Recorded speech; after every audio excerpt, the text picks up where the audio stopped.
What is up, ladies and gentlemen? Slimecast episode 5, I believe. How's it going, Nostalgia? Hey, it's been good, man. Just picked up some new games. Fuck yeah. So, what have you been up to? Oddly enough, just playing some games and just chilling, really. Nice, just hanging out, chilling. But I saw the games you're playing, are those the same as the games of the week in your new video? No, surprisingly enough, the games of the week were from last week. Now that I've got new games, it's obviously going to be a lot different. Yeah, well, what I like too about the games of the week is how different they all were. Like different genres. I'd say Jet Set Radio and the skating game have a connection, but they're all so different at the same time. Yeah, but what have you been up to though? Well, chilling to a degree. I I've been working obviously, but everyone knows that we all gotta be on the corporate grind, working jobs, making minimum wage. The typical dream. But aside from working my night crew job, I have been working on some content. Um, Last episode I said I was working on an album. I've kind of pulled that back a bit. I think I got 2 songs made, but I think I'm gonna like just try to get 1 or 2 songs done that are pretty good and just release them. I think for me with music, putting all the time into an album just isn't worth it. Whereas like I should just make an occasional song on the side and try to make it really good. So I kind of pulled back from the album idea. I still want to make music definitely. And I have been thinking about some plans for YouTube videos, but we'll get into that later on what our content plans are. And honestly, I just want to get more productive with YouTube. Yeah, same here. Like I already have 5 video ideas and not a lot of time. Like I I just pushed out a few videos this week, like 2 videos, and I already have 3 in my mind. I have a South Park for the N64 review and a few others. Yeah, that's always the thing where it's just like it don't get me wrong, it's better to have ideas than not to have ideas, but sometimes it's overwhelming where it's like I just don't know what to work on next because I want all these videos to exist, but it's gonna take time. Yeah. No, sweet. Think that everything you've been up to? Yeah, I'd say that's really it. Sweet. Well, I don't. How about you start us off? Starting gun. What's your first topic? All right. So, you remember that video I did on G4, the TV channel? Yeah, They're coming back. yeah. And I saw something about that they were coming back. yeah, and I want to discuss it cuz I really really fucking hope they do it right. Cuz they can either go 2 ways with it. They can either go back to cable TV or stick to the internet. If they Hmm. do if they do either one, they should do it properly. So if you're gonna go to cable TV, have this, and this down. If you're gonna come to the internet, have this, and this down. So what are your kind of thoughts on G4 TV coming back? Well, I haven't seen too much G4, sadly. I know about it and I've seen clips here and there, but I will say the internet is definitely the way to go. I mean, TV is dying, and plus, I think G4 is gonna be a show that needs to appeal to young people. Young people aren't watching cable TV now; they're watching the internet. So definitely, G4 needs to be on the internet, and it should just be on YouTube, honestly. Like that's the most either YouTube or maybe Twitch. I feel like would be the most accessible platform for it. Sorry for that. It's all good. But yeah, though, I mean, I don't like if they decide to go to cable. It's obviously going to be their downfall. But if they're going to go out, like really go out, they should go out with a bang. Was But G4 it was a TV channel, right? And did it have multiple types of shows about video games or was it just one show? no, they had multiple shows. There was one called X Play, Attack of the Show. okay, so X Play was basically a review show. So each game that every game that was coming out got a pre-review on X Play, and then there was Attack of the Show, which I know memes are a big thing today, but they were big back then, but they weren't as big. Hmm. Like back then, memes were very simple, and they would just cover Yeah. internet stuff. See, all those names are familiar, and I feel like I've seen clips of those shows, but like, I just can't exactly pinpoint it. Like, I should have been a kid of the G4 era, but I must have missed Well, it or something. well, to be honest, I got into G4. I got into G4 like really late. When G4 was popular in the early 2000s, I'd say from 2000 to 2005. I got into G4 around like 2007. Right. See, I think that's the age difference, right? Because I believe you're 5 years older than me, so I feel like I may have just been a little too young. I was still in that toddler zone versus little kid zone to fully comprehend G4, I guess. So I think I may have just missed it. But my friends showed me clips of the show. I don't know if it was on G4. It was like it was like there's like skits and storylines with actors around a video game review show, kinda. I don't know if that rings a bell, but I Yeah, feel like that might have been G4. Because again, I feel like I've seen clips of G4, and I know about G4's like impact on video games and video game journalism. But I just like I'd be lying if I said I was well versed in G4, but I know of its impact and kind of know of it. yeah. Like I said, I wasn't really around the prime of G4 because I I always used to watch G4 like come home from school or whatever. And by then, most of the kids channels were on. And by the time I started getting into G4, I was more or less getting into that like teenager phase, I guess, and I wanted to know more about video games. So that's Yeah, that's really how I found it out. But besides X Play and Attack of the Show, they would mostly show they would mostly show like reruns or whatever. Now that's what I mean when I say I got into G4 way too late, because all the good Attack of the Show and X Play is good, but they're the last two shows that G4 really had. Because like I yeah, said, I miss the prime of G4. yeah. You know, I feel like with G4, what it should be is it should be like kind of like a Rooster Teeth or like one of those YouTube channels with multiple shows and like key hosts. Like there should be like G4 should come back with like a YouTube channel or something. They should have multiple shows now and just a little bit of edge. And I feel like there's a market for G4 now. You get where I'm coming from. Like Yeah, I if they mean, did game reviews and they did it unique and they had good like cast of people, I feel like G4 and plus there's nostalgia about the brand. G4 coming right. back is a good thing.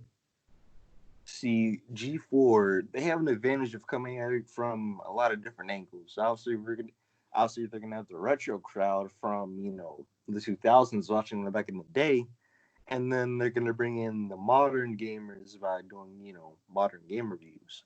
And then of course they could have the weird stuff, the meme stuff.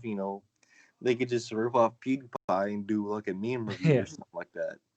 Oh, they should. That's actually not a bad idea. I mean, I I have a bad feeling, and I don't really want to say because I'm probably gonna jinx it. But G, if they don't do it right their first shot, they're the they're not gonna make it, man. Yeah, if G4 comes out and it's bad and it's like cringe bad, and they're gonna get ripped on by all the internet commentators, and it's gonna be it. They need to come back. Maybe G4, maybe they start small with only a handful of shows and build up. But they definitely got to do it right. Exactly. However, though, and I'm sorry if I keep on bringing up the cable TV thing, but if G and I'm not saying they could do it, but if they have the right person on their side and they decide to do cable TV, I feel like they could bring in, I don't know, a certain amount of people, because you got to think about this, right? Yeah. Mostly kids are watching cable TV because, well, their parents will allow them to go on the internet, right? And let's just imagine some kid is big into video games. If they bring G4 to cable TV and they got the right person, I don't know, something could happen. See, I don't necessarily agree. It's just cable cutting and like the loss of cable TV. The rate of it is alarming. Like a crazy amount of people have cut cable. Like when you see the numbers, and then like from all the young people I know, including me, I feel like that kid at home he's gonna be on his phone or computer, and for like, the small amount of kids who maybe the parents are Mormon or something, I don't know, and they're not allowed to be on the internet. I just feel like that's not enough. Like the market, I really do feel like 90% of GeForce market is doesn't have cable, and I feel like 95% of its market has access to the internet. So I just really feel like G4 needs to hit like that 15 to 25 year old 2000s nostalgia, and I really do feel like that group of people is on the internet now. But then again, I could be wrong. Maybe having a cable TV presence could help them. Yeah, I just really feel like the internet is the place to be. yeah, I kind of feel on that. Plus, it's just a better viewing experience because, like, having like watch a TV channel and you can pause it for 1 hour and it's just gonna run. YouTube is such a better platform, just as you can revisit videos, you can pause, skip forward, read comments. Like, I just really think like G4 being on the internet, it really is gonna be the best route. Yeah, And they could do their own website too. I mean, that's a less people visit websites now, but they could do their own website too. That's an option. Then they don't have to be on YouTube. They can have a whole website. Think about it. They have like the website for the series, and then they can sell merchandise too, like hats, T-shirts. yep, that could work too. Yeah, and then like G4 animated series maybe. I mean, there's a route for success, and I really do hope G4 finds it. Man, I'm in need of like just rewatching a bunch of G4 stuff on YouTube at some point. Yeah, I guess I really want to talk about G4, but I guess you should Yeah, hop on the next topic. Okay. G4. We can elaborate on any topic for too long. We have to cut ourselves off. Yeah. All right. So, gaming pet peeves. Okay. You got any? Yeah, definitely. I mean, it depends what like online gaming has its own pet peeves with couch co-op. Hmm. I'm trying to I'm trying to think of one because I have a bunch swirling in my mind. Yeah, I'll just throw one out. Gaming pet peeve. Uh, Online gaming. If you play a microphone, like if you have a headset and you play music for your headset super loudly, or you make loud noises for your headset that aren't necessary, fuck you. You're gonna get muted, and I shouldn't have to go through the effort of muting you. Yeah. What really pisses me off is when people eat with their mics on. Yeah. That So shit why? fucking irritates me. Yeah, it's And so fucking annoying. and then there's the people with the vapes. Now, no disrespect to vape people, but when they go like that, Yeah. that shit irritate. Like I was having a conversation on Discord the other day, right? And the guy Yeah. kept on going, and I'm like, it's fucking irritating. Yeah, it's like, motherfucker, we can hear you. It sounds like a vacuum cleaner. Like they're huffing on a vacuum cleaner or something. It's like they think they're being discreet. We can all hear you. Yes, like Don't mind me, I'm just vaping. now another big one for me is stickers. Now, again, shout out to Region, my local game shop, but fucking stickers. I got, Yeah, I fucking got, stickers. I got two N64 games, right? And I tried to peel off the stickers nice and slow, so it doesn't leave any marks or bruises. And it fucking does, and it irritates me. Now I have to go in with a fucking alcohol wiping out the Yeah. fucking cartridge, and oops, you better watch out for the paper, or else the value goes down. Like, and I should probably send you a picture on Instagram too. So, um, the original Xbox cases. You know, Oh, you know yeah. Are how you it talking shows. about the big ass ugly Microsoft employee sticker? No, no, no, no, no. Like Okay. the Microsoft cases how it shows like the big green thing on the side. Yeah. The stickers block it off, and I personally I want to have my game cases clean and in order, Yeah. and I don't mind seeing that big green thing on the original Xbox cases. So I peel it off, and oops, more bruises, and now it's even hard because it's on plastic. Now I got to get vinegar and another set of alcohol wipes to wipe it down, and even then when it's clean, it's sticky now.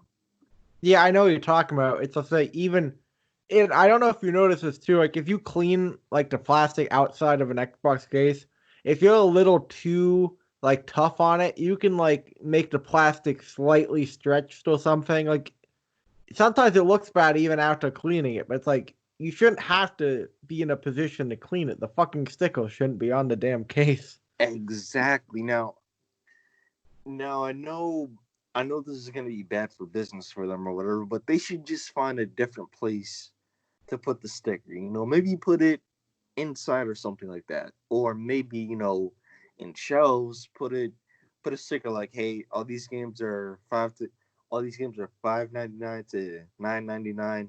Hey, these are more or less expensive games. They're gonna be $29.99 to $69.99.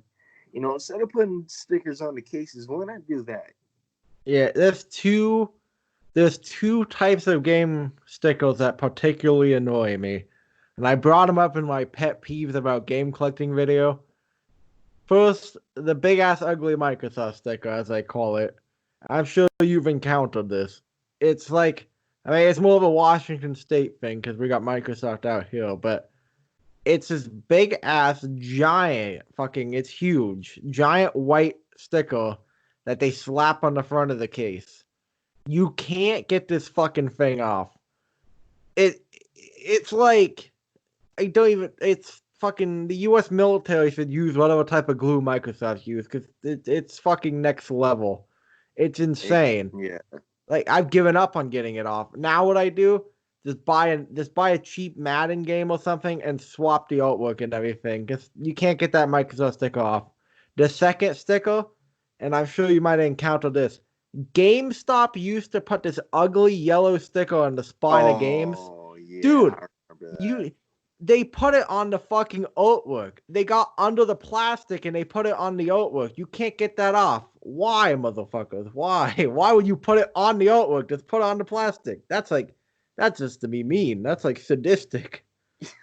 Yeah, I mean, and now again, I'm mad at the Xbox case, but you know what gives me even more fucking mad? What? GameCube cases. That shit pisses me off. Right? I have all my GameCube games in order, and the little spine where the GameCube thing is. Yeah. I hate it when people put stickers on that.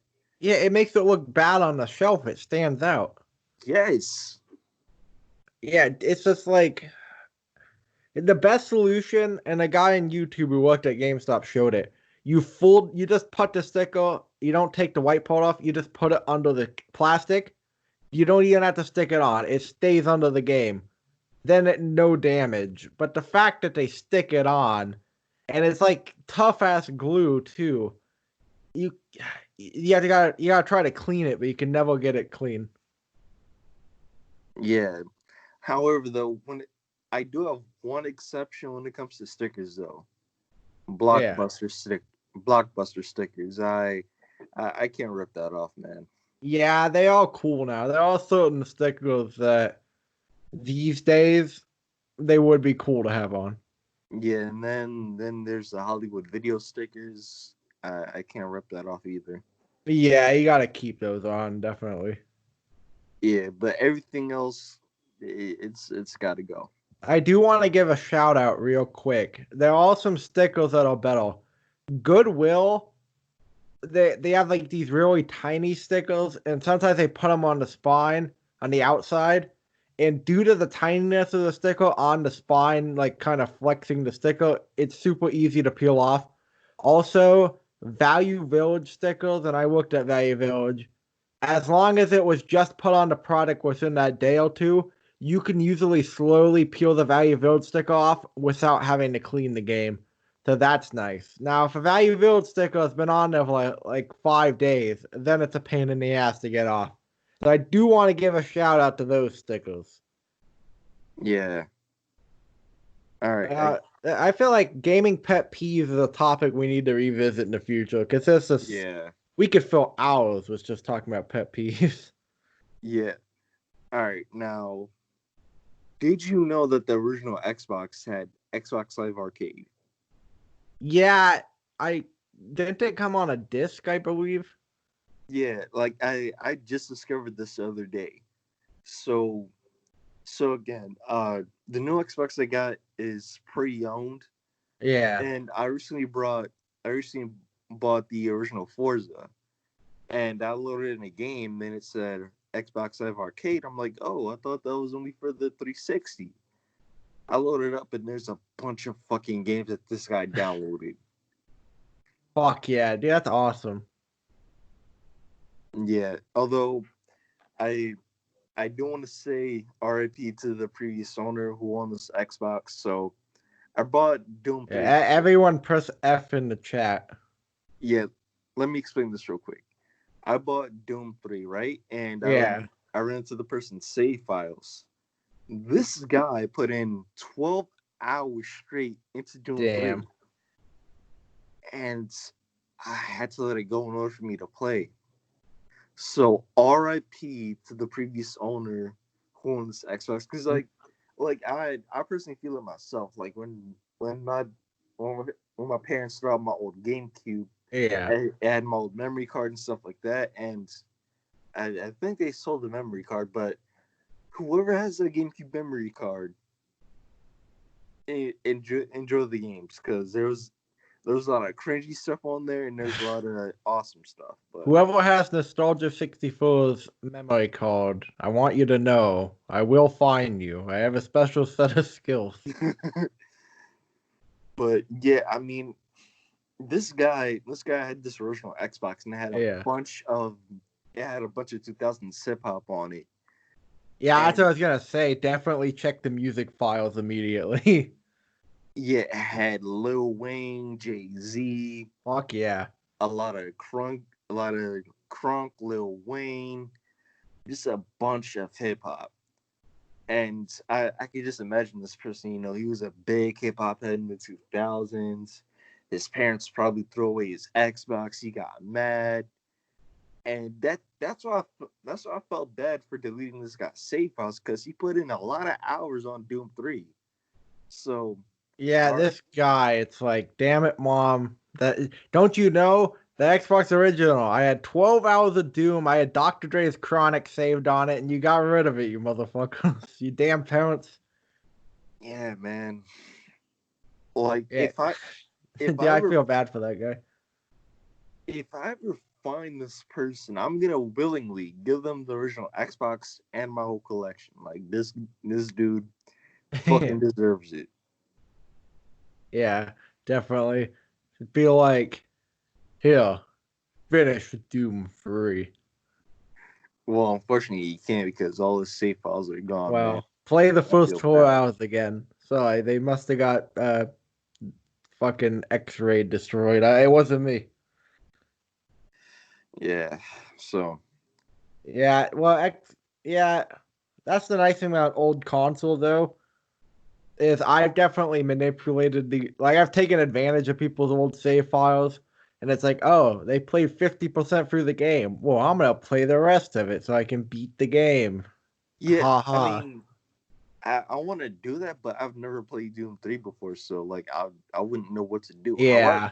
However though, I did pick up Glover for the N64, and it had two save files on there. One was 50% done, and one was 4% done.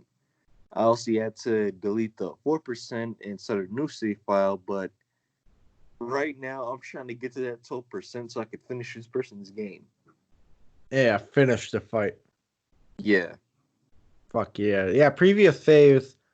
That's the funny thing. It's just, I mean, they left it on. If the person willingly got rid of it, they did leave the save file. But like with like old 360s and stuff, people will just have their Xbox Live account on there. And you gotta think, some people's like payment information is probably sitting on a 360 on a Goodwill shelf or something, which is scary to think about. Yeah. Yeah. Okay. Here's a Delete your hard drive before getting rid of it, people. Yeah, when it comes to more modern consoles like Xbox One and even Yeah. 360, delete it. But when it comes to PS2 and N64, leave it alone because somebody's probably gonna finish your game for you. And yeah, Maybe put some funny, like cringy music on there just for the hell of it. yeah. Okay, so this guy had a bunch of 2000s hip hop, but there was one playlist called "So Country." Yeah.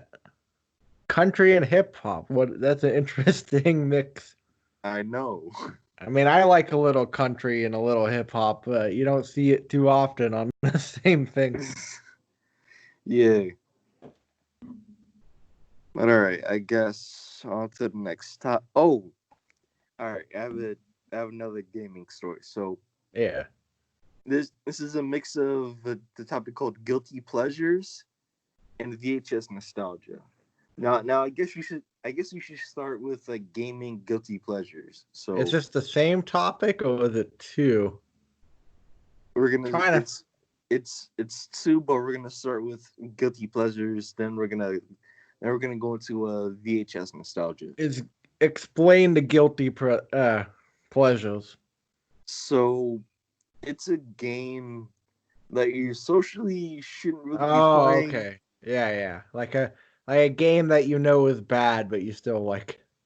Well, no, not necessarily. Well, okay, Well, society thinks this is is bad. kind of like my version of guilty pleasures. So I used to be a big fan of Jimmy Neutron when I was a kid, and I played Yeah. Jimmy Neutron: Return to the Twonkies. And when I went to the game store and I saw it, I'm like, oh my god, there it is. But I had to be really covert about it because the fuck is this guy doing picking up a Jimmy Neutron game? You know. So I'm like, hey, yeah, could I get this game? And he's just like, oh, you're trying to get Jimmy Neutron Return to the Talkies? Yeah, yeah, yeah. It's $12.99. I'm like, shh. I like how discreet you're being. It's like you're buying drugs in an alleyway. Like, I feel like I'm not supposed to play this game anymore. You know, like I Dude, feel like that's me on the toy aisle of Goodwill, just trying to look for like video game action figures, feeling out of place. exactly, exactly. But yeah, I just paid for the game, and that was really it. So that's kind of like my version of guilty pleasures, like games that you're not supposed to play anymore. So like, let's just say a girl gamer used to play Dora the Explorer for the PS2. She's into retro gaming now. Society says she shouldn't play Dora the Explorer, but obviously, she does, and that's her guilty pleasure. So that's what I define Hmm. as guilty pleasure. Wait, is Jimmy Neutron your only pick, or do you have any more? Uh Because I'm just thinking of mine right now. I'm just like pondering on them. I have one more, but I haven't picked it up yet. What It's is it? it's The Incredibles. I used to be a big fan of the movie, Yeah, and it's kind of a kids game, but fuck it, I'm still gonna get it eventually. nice. Well, I have different routes I could take with guilty pleasure. So I feel like none of them are like viewed as bad per se. I just feel like they're easy to cringe at, and I'll start with a few. The first of them is a computer flash game. It's called Happy Wheels. I don't know if you ever heard of it. Yeah, that's not that bad. Yeah, I like Happy Wheels. Again, I haven't played it actually for a few years, so it's a weird choice. But it's easy to cringe at like the Let's Play videos around Happy Wheels, and I definitely enjoyed it as a kid. I don't think Happy Wheels is bad. It's a creative flash game. It had creative level. It had good physics. I will defend Happy Wheels. Yeah, I like Happy Wheels.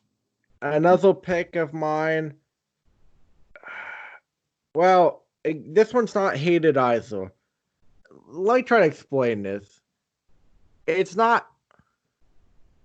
Yeah, so this one, it's not hated by society. It's actually liked by those who played it. However, if somebody saw me playing it and they judged me, I would totally understand their judgment. And I don't really play the campaign. I just fuck around in it. It's this game called Postal 2.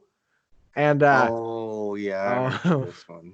yeah, I got all the mods on it.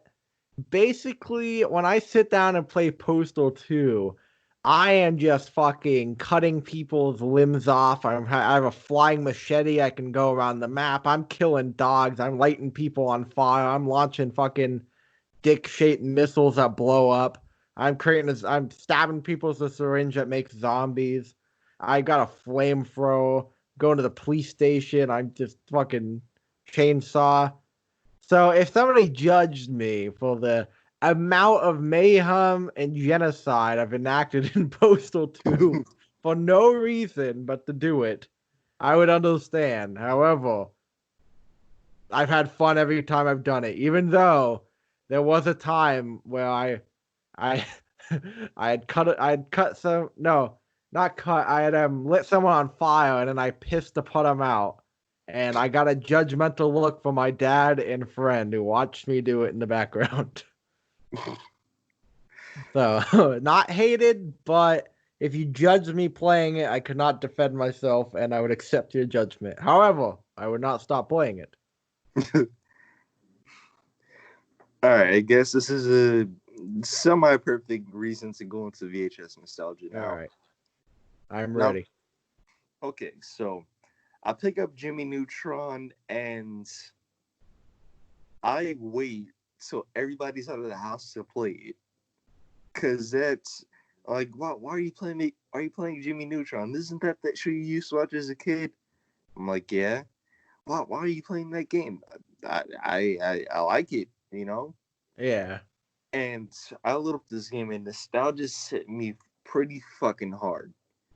Like I used to play this game back in like second grade, third grade, and man, I have a lot of good memories of this game. But I load it up and I go to extra stuff, and there's a fucking VHS commercial for the Jimmy Neutron movie, and I remember having that VHS as a kid. Yeah, I bet that was And just like playing that game and seeing that commercial is just like the nostalgia waves. yes, man, like that. I know this is gonna sound pretty sensitive, but like I let out a fucking tear I don't fucking seeing that. blame you. There's so much fucking joy over like early 2000s VHS and old commercials. Fuck yeah. Yeah, I'm feel I haven't played this game or seen the trailer and I'm feeling nostalgia through you. So I don't blame you for shedding a tear, buddy. And then there's this other video option, right? And Yeah. I used to love Fairly Odd Parents as a kid. The commercial was for that Oh Fairly yeah. the commercial was for that Fairly Odd Parents game that I had. Oh, Again, I've been thinking about getting that game actually. uh Fairly Odd Parents Shadow Showdown. I think so. There's one on the Xbox original, I believe. Yeah, that's probably it. But Yeah. man, It's a The nostalgia was hitting you, right? But here's the question: did the game hold up? No, Oh shit! no, it didn't. As a kid, I got stuck on the tutorials, and I just rage quit. Playing it today, I get frustrated, but I don't rage quit. Well, And at least you got the nostalgia out of it, and that single moment is worth whatever money you paid. yeah, But did you it's get the VHS? no. I looked on eBay. It's real cheap, so I think I might have to get that. So you could just get like the VHS just to have it, or like, I mean, just to own it. Yeah, like I know we talked about this during the first podcast, but I want to get all the Nickelodeon VHSs plus all the basic Cartoon Network ones. Just classic movies and classic cartoons on VHS tapes is what I'm trying to get. Yeah, see, personally, I have no VHS collecting plans. However, there are VHS that I might buy if I found them for like, like $1 at Goodwill or something. There are certain VHS tapes I might actually pick up if I saw them for cheap. Like retro anime, maybe just it's cool to have. Like also like maybe if there was a film that like is a childhood film of mine and it's kind of obscure and I find it on VHS, I'd get it. So maybe like that. But personally, I have no big VHS collecting plans or anything. I will say one cool thing though is there's a lot of old stuff that never made it to DVD and it's just on VHS. A lot of weird 80s workout videos, weird training videos, weird like public access TV.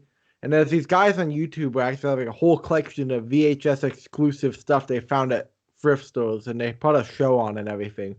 So VHS collecting is fascinating to me. And I like the idea, and I almost considered it at one point when I was figuring out what I wanted to collect. So I respect VHS collecting, and I would buy some, although I never actively pursue it. But again, nostalgia, and although there's an age difference between you and me, I do remember a point in my life of exclusively using VHS over DVD early on. So I do have nostalgia. Like one VHS I can remember is that plastic clamshell of Ice Age 1. Oh yeah, I remember that. Yeah. So you plan on getting some VHS tapes? Not at the moment. I just want to wait till I can find a good CRT TV with a VHS player, Oh because yeah, dude, you that's what you got to do. You've got to like recreate the childhood moment. Like get like your favorite childhood snack or like a snack food you used to eat. Get like some soda, like some Mountain Dew or something, and just like put on the nostalgic Nickelodeon show VHS on a CRT TV and just enjoy it. yeah, man, that again, I want to wait till I get a CRT TV. But man, I have a lot of VHS tapes in mind, and that actually sounds like a good idea. Yeah, just keep your eye out at Value Village. Get one of like the small CRT TVs. They're really easy to move and they're really handy. Like I have one with a headphone jack. Nice. So definitely, yeah, keep your eye out. Yeah, and I also want to get a CRT TV, and I guess you could technically consider this a pet peeve, but for PS1 and N64. So with PS1, there's like texture warping or whatever, right? So Yeah. when you play a game, the textures kind of warp a little bit. I feel like it's gonna be better on a CRT TV. And same Yeah, thing. you definitely want a CRT for those old systems because they do look better on a CRT because like it's not just like the quality of the video, but the actual way the video is created on the screen is different. Because I know it's like a CRT, it's like a laser gun shooting an image line by line rapidly, versus a flat screen TV, it's like picture a bunch of different colored rectangles that like light up in different amounts at different times versus the gun shooting line by line. So like the actual way the image is created is different. So it the console like, and the consoles have a weird resolution sometimes, so the TV's confused on what to do. So you definitely want like the old school CLT. Yeah, and You know what you should get? what's up? Not to interrupt, and we're going on a whole CLT thing, but okay, you can't play light guns on a flat screen CLT TV, I believe. However, the best quality CLT TVs is the Sony Trinitrons, I believe. Just a heads up. Yeah, I'm definitely gonna try to get one of those. I have one. It's my childhood TV, but it's the one I got pissed on. So half the screen's a different color. Man, if I had the option to get my childhood TV, which I hopefully I do, it's just like I don't really remember it too well. It was just a big black CRT TV and a golden like sharp logo near the buttons. Now you know why I can't get rid of mine. And it so happens that mine is one of the heaviest CLT TVs too that I'm lugging around, but it's buried in my storage room. Yeah. Yeah, we totally went to the sidetrack on VHS collecting. I don't know if you had any more to say. No, that's really it. How many topics you got written down? All right. Well, I have a few more. Let's see. Because I got a bunch written down too. I don't know how long you want the episode to go. Uh, I'm fine with it going however long, but I don't want to take up too much of your time. that's all right. Because I Uh, got some topics written down too. yeah, go ahead. But if you want, we can I don't Well, I have. mean, how many topics do you have left? I only have three more, but All right, I want you to get one in though. all right. So I've got a bunch of them written down, and they're like all different. So I'm trying to figure out what would fit best. But I think this one probably fits best. I've titled this one "Thrift Store Regrets." However, it can be for any buying regret, kinda. Not I guess things that you regret not buying, and things that you regret buying from like Goodwill and Value Village or game stores. So I want at least an example of something you regret not buying and something that you do regret buying. Okay. Here, I didn't technically buy it for myself, but it was kind of a gift. So it was my birthday, and I wanted a N64 with Mario 64, and my dad he wanted to keep it a secret, so he went to the store and brought it for me. Unfortunately, though, it was a really cheap third-party controller, and Ah, it's fucking broken. damn it. Yeah. And then here's something I regret not buying. I just went there the other day and I saw Animal Crossing for the GameCube. It was $59.99, and I regret not buying it because it's probably gone now, and I really missed out on the great game. But unfortunately, I already had all my games that I wanted, and I couldn't really get it. I mean, I could put on my card or whatever, but I don't really want to do that, so I just paid for my game in cash and left. But I really wanted Animal Crossing. Unfortunately, it was Yeah. way too expensive. I was fucking. There was a handful of games I was thinking about getting to, especially for the GameCube. But then with COVID, all the prices have gone up, and those Nintendo GameCube games were already expensive.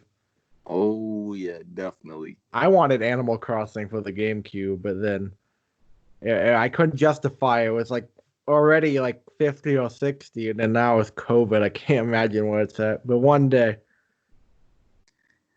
Yeah, you man. know, That yeah. go ahead. Oh no, I was just gonna get into my regrets and I guess regrets of not buying. I was just gonna say like I just saw on the shelf. I was gonna get it. Like I was seriously thinking about it. Like maybe these games aren't worth it, but Yeah. I think about it like this. I got Animal Crossing on the Switch. Is having it on the GameCube really gonna be that different besides some old school textures and different, messages? Yeah. So Well, I think the GameCube version, I don't, I have no knowledge to speak on this, but it seems like the GameCube version might be like one of the best to get. Like, I feel like it seems like a game you could put a lot of hours into. yeah, but Yeah, I I mean, played it briefly at a guy's house, but yeah, yeah, I hate that thing where it's like you're like hovering, like should I buy it or not? Like it's like that line where you're tempted to buy, but it's like, ooh, it's $50. But I would put the hours in, but it's 50. Should I buy it? And then you don't pull the trigger. yeah. I mean, I got to think about it like this. I could have spent $60 on Animal Crossing versus getting versus getting 4 Xbox games and 2 N64 games. Right. And maybe 3 years down the road, Animal Crossing is $80, but then you buy it, so be it, right? Because now you got the free games for now. Yeah, And those games will probably go up too. So you might true, be saving the $20 in the long run. true, but I don't think Halo and Halo 2 are going up in price anytime Yeah, that's soon. true. Not with 340 freeze direction, but that's a topic for another time. Uh, yeah. So regrets for buying and not buying. I'll start with not buying. Mine is not gaming related per se. I guess it's just like little things here and there. Like I don't collect vinyl records. I don't have a record player. However, there was a record that I should have bought just to have. It was $2. It's one of my favorite albums. There's this old country singer named Moldy Robbins who has his album Gunfighter, ballads and trail songs. You probably, if there's any song you know from it, it's Big Iron, that famous Fallout New Vegas song. I don't know if you ever heard it. Big Yeah, Iron, yeah, Big that's Iron. right. Yeah.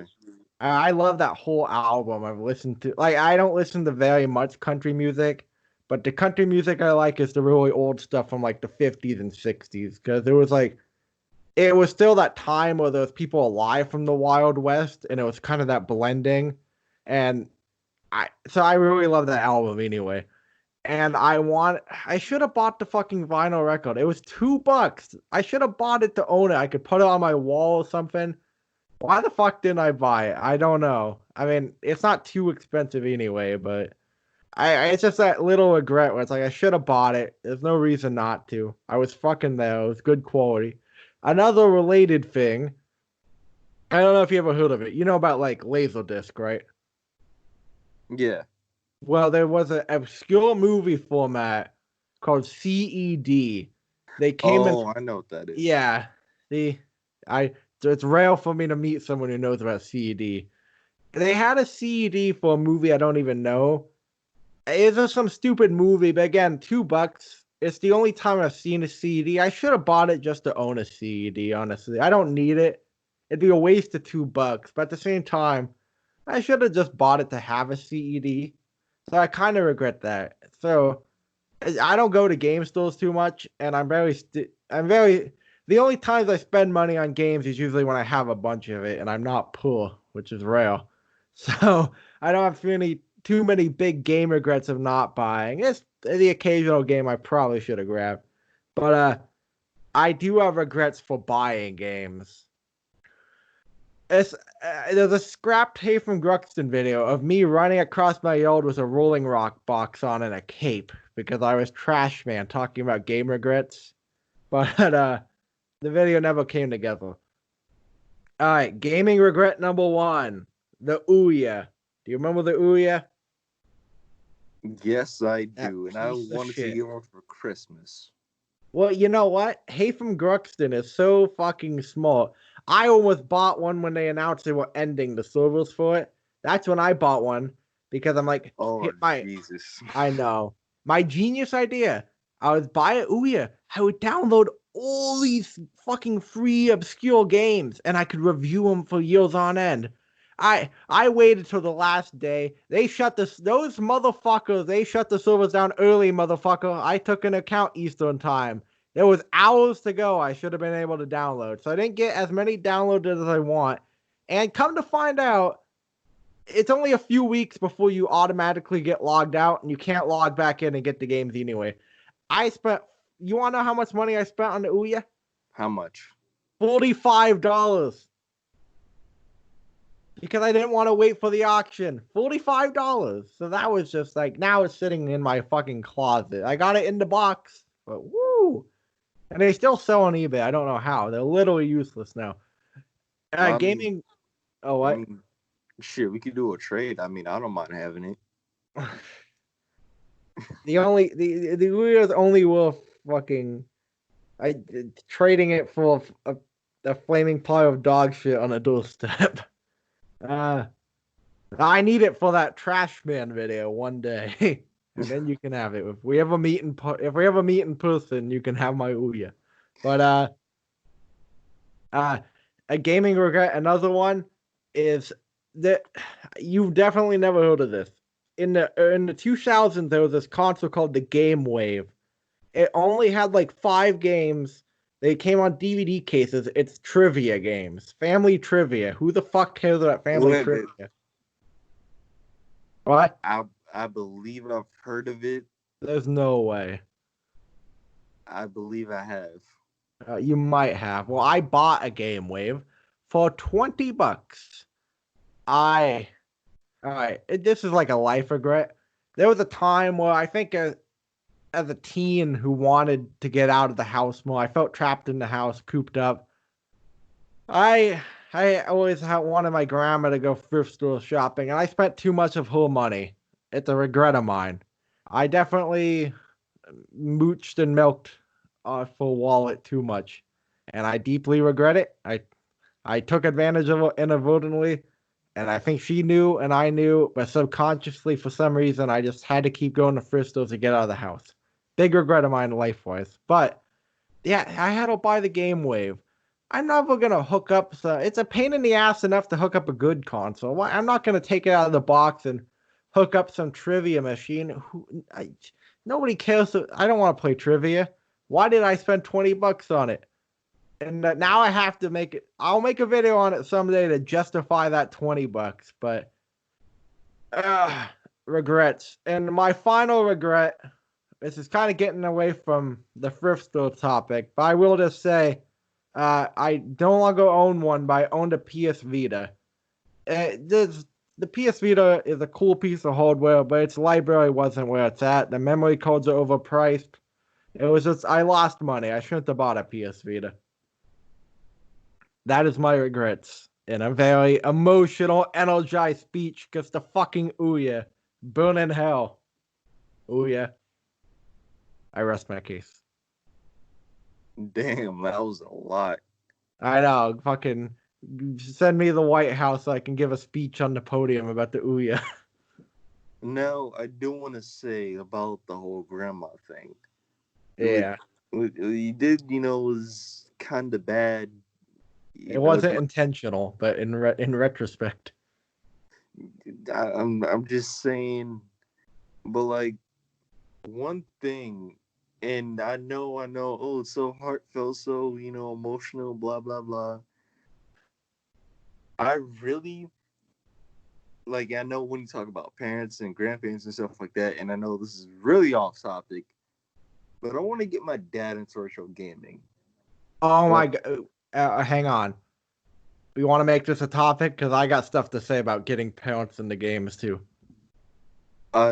Yeah, fuck, it's gonna be a topic. All right, because I'm already thinking of stuff too. You go.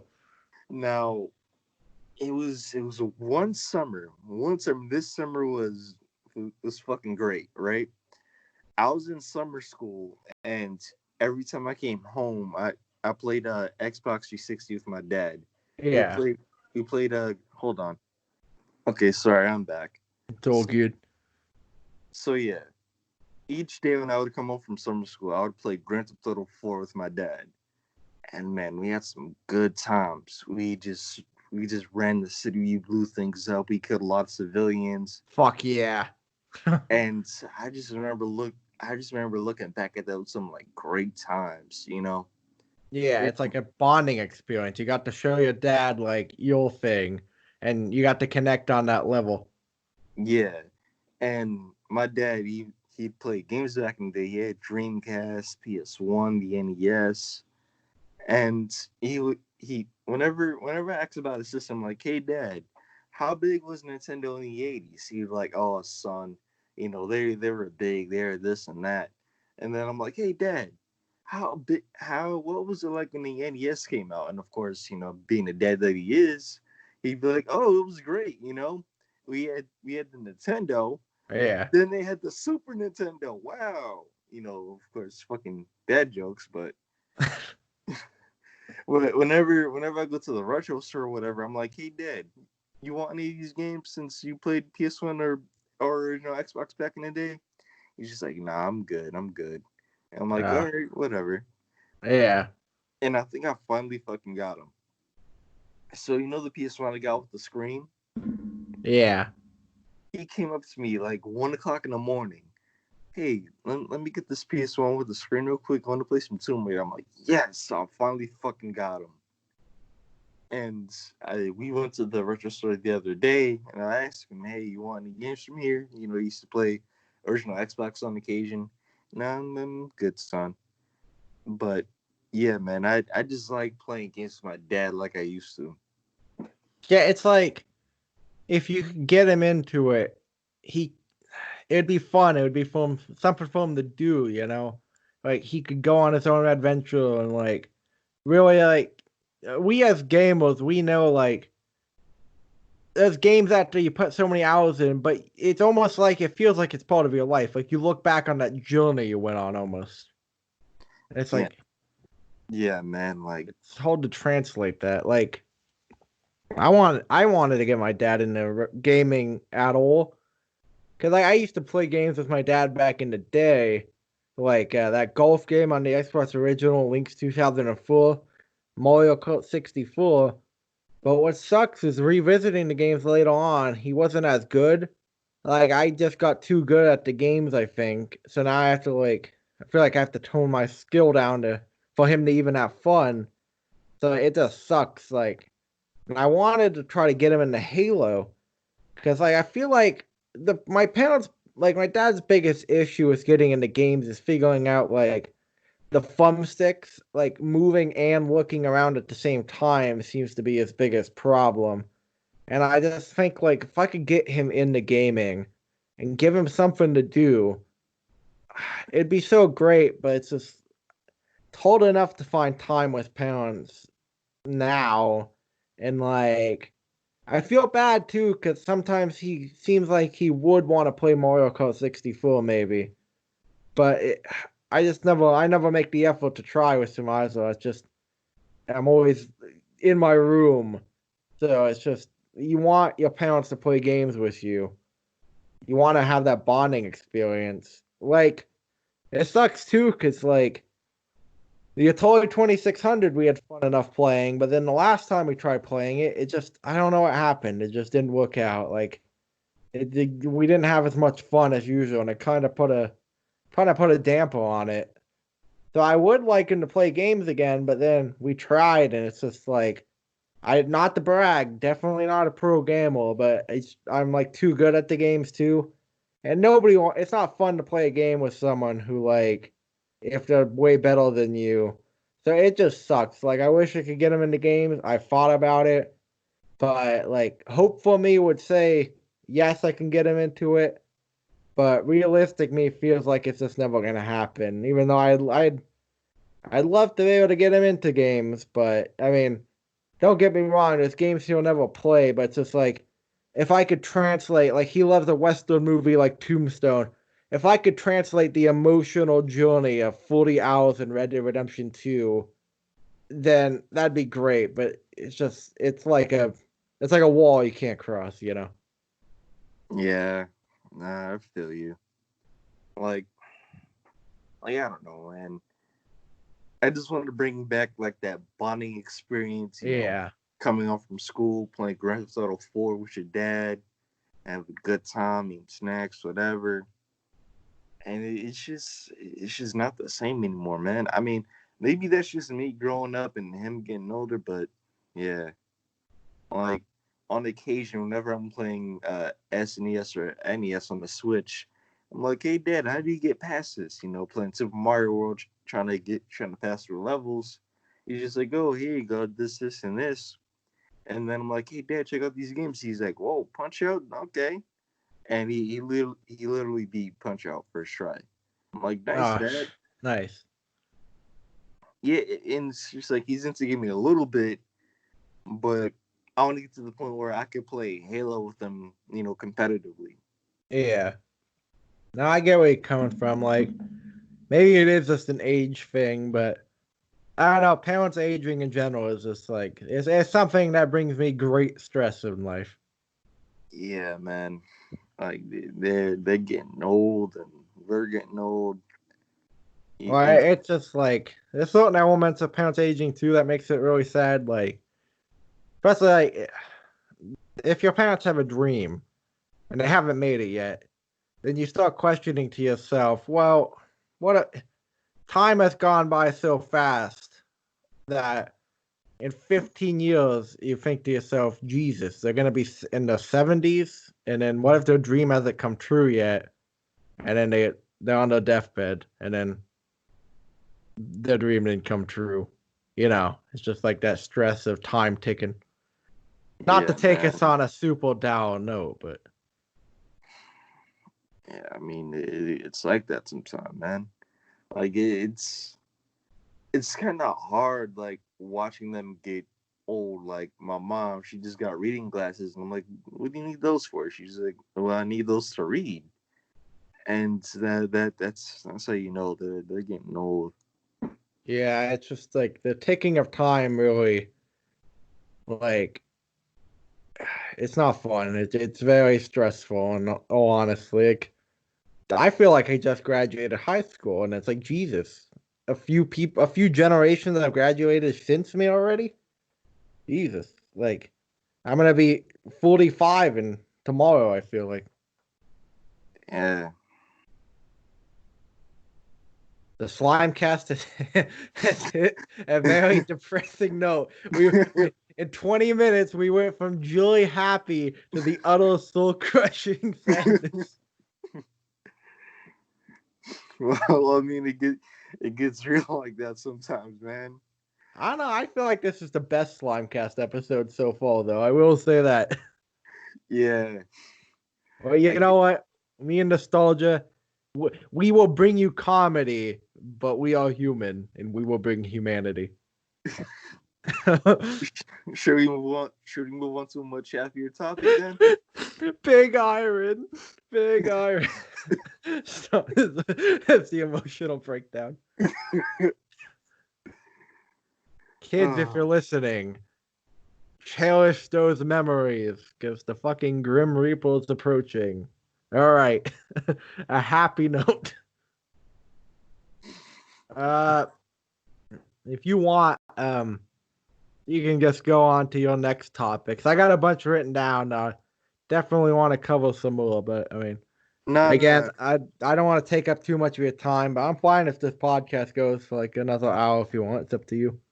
yeah, I'm aiming for 2 hours, but go ahead, shoot off another topic. All right, I got a bunch of them. I've got one topic that, well, I feel like it'd be mostly me ranting on a monologue, so I'll probably skip it. But No, no, go ahead.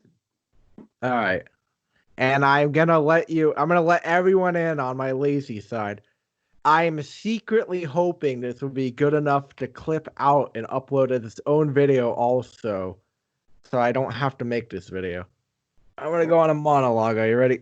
Yep. The fucking Halo Infinite reveal. Oh, jeez. Ah, you fucking bastards at 343. All right, ranting time. 343 took over Halo. I was hopeful, but I was a wee lad. Halo 4 came out. In retrospect, I respect Halo 4 more. I respect what they did with Cortana. However, Halo 4 was confusing. I was not the only one to be confused. Lots of people are confused. There's one cutscene in Halo 4 where they literally introduce like 27 plot points from the books in a few minutes. You better fucking pay attention or you will be confused by the storyline. Halo 4 changed the art style of Halo. It changed the sound. It changed the feel. Halo 5 was even worse. Halo 5's game mechanics were annoying. Thruster pack, sprinting, Spartan charge, fucking jumping from the sky. It didn't look like Halo. The fucking art design looked like ass. I said it. The story was badly written. I could have wrote a better story. Sue me. The Halo 5 is terrible. It's barely a Halo game. If you took a block of cheese and you put Halo on it, it wouldn't make it Halo. There are fundamental. There are things about something that make it what it is, not the name, motherfuckers. All right, Halo Infinite's approaching. I liked Halo Wars 2 overall. Its art style was nice, but so 343 gets some credit, although different genre, and the people who developed the cutscenes get a lot of credit too. So Halo Wars 2 is okay. I should mention it. However, under 343, the films weren't that great. Halo's been lackluster. 343 is a terribly ran company. Its own employees say so. There's a reason why you see so much turnover. So Halo Infinite approaches, right? And I won't make this monologue too long. I was disappointed by the Halo Infinite reveal. Halo YouTubers who I feel like they just want the fight to be over and they just want to love Halo again. The people who have connection to 343, the big Halo YouTubers, I feel like you are too wishy-washy, going too soft on 343 Industries. 343 Industries failed to deliver. They fucking failed to deliver as Halo Infinite. So, the opening cutscene, the new character that they deem Broham, he's okay. His personality is a bit weird. It was okay. The opening cutscene of the reveal was fine. However, the gameplay, immediately, as soon as the gameplay starts, the assault rifle is the Halo Reach model. Look, I love Halo Reach. Great memories. Fucking, if I could go back to that time period, I'd probably get on that rocket ship. I love Halo Reach, even if it's faults. But the Halo Reach assault rifle is one of the worst designs for the assault rifle. Probably the worst. If they wanted to enact nostalgia and a feeling of old Halo, they should have went with the Halo 3 assault rifle or the Halo 1 assault rifle. They went with the Halo Reach model. That's already weird mistake number one. I know it's not exactly the Halo Reach model, but it looks close enough, goddammit. Now, I know it's an old build, but the stuff popping in, the fucking background looks like Minecraft. The weapons sound like ass. All the new weapons look generic as fuck. One of them is an assault rifle that I swear to fucking Christ I saw in Call of Duty Black Ops 2. I swear to God I saw that same exact assault rifle in Black Ops 2. The new pistol design is the most generic pistol I've ever seen. You motherfuckers saying it's the Halo 2 Magnum. It's not. Look at the difference. And even if it was the Halo 2 Magnum, the Halo 2 Magnum is also the worst designed Magnum. But even that's far better. This is a generic pistol. The weapons all look generic. The grapple hook, I'm intrigued by the grapple hook, but it might mess up gameplay. The new gameplay changes in Halo 5 has messed up a map design. If you give everyone a jetpack, they have to design maps different for those limitations. The grapple hook might fuck up maps. So the grapple hook's tricky. The new Covenant's okay. The Banished need more grit. They look like Lego characters. Excuse me, Mega Blocks. They look too plasticky. The blood. There's blood back, but the blood does not look good. The blood disappears immediately. That's why they want to keep that damn T for teen rating. The blood disappears. Halo 1, you could coat the fucking hallway in blood. The blood just disappears. Fucking make the Mega Blocks game. Fuck, stop giving us this half-assed. I like that the Banished pods explode and catch on fire. It gives a good mentality to the Banished. You get out and fight or you die in your pod. I like that. The end cutscene with the Brute looks like ass. It looks terrible. The Brute is supposed to have meaning. He's not Atriox. Who fucking cares? So, to sum it up, bad weapon design. The weapons sound bad. They're generic. The enemies look too plasticky. They're okay. The enemies are okay. I'm glad they brought the Covenant back. The game looks like ass. So, it sounds bad. Generic designs. The game has fucking bad graphics. The brutes look weird. They want us to wield hairless ones. I get it. It's okay. Also, the Brute Phantom looks generic too. I just want to throw that in. So a lot of generic safe choices, not even safe, this generic. They're not taking any fucking risk. No grit. If you want to know how to make a Halo 2 game look, Halo 2 Anniversary, that's how it should look, motherfuckers. Fucking Haytham Gruxton out. Sorry, I had to deliver that monologue. Damn, that was a lot. I had, and I could have said more. So I don't. I hopefully I can clip that out now. So that's my lazy Haytham mixed with angry Haytham. Just delivered the monologue. I'm sorry. There's no. If you have anything to chip in, you can. Um, I don't have much, but I've only played Halo, and I'm halfway through Halo 2. And surprisingly enough, I'm interested in Halo Infinite. But unfortunately, though, I'm not going to buy an Xbox Series X day one. Fuck that. Yeah, same. We've discussed the Series X. I'm holding off on any new console. I don't have the fucking money, and also I need to see what they're gonna do. Yeah. All right. Since that topic was more of a monologue, you can throw out a topic. I gotta fucking cool down after that rant. I don't have much more, but this was I was like Eminem and that rap god, the fast part, just fucking nonstop. all right. I don't have much more, and this one is kind of a repeat, but cleaning N64 cartridges. Now, cleaning these off, you need to be very careful. So I just went in there with an alcohol wipe, and everything was fine, but the label, right? Yeah. The label had a bit of aging on it, right? And I want to be careful because if I get it wet, it's gonna be all fucked up. Right. So I dabbed the label with alcohol wipe slightly, just slightly wipe it down, whatever, and it doesn't get off. I don't know how to describe it. It's like this brown aging thing. So like, Yeah, I feel like I've seen that before. yeah. So I tried to go in lightly and carefully, and nothing's working out.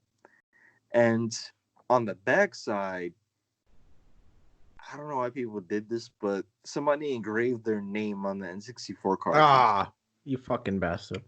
Yeah. Did you have to worry about it getting stolen that much? You had to carve your name in, you caveman. Well, I mean, I understand it because N64 That's games. right, it was Sharpie. Well, again, I understand it because N64 games were expensive back in the 90s. Yeah, that's true. So okay. The backside is a little bit dirty. It has these, I don't know what they are. They're like little black spots. I have to literally put in some elbow grease to get them out. I know that. You got like the rough side of the paper towel and you're really like fucking putting the pressure on. Yeah, like I had to put in a lot of work to get it out.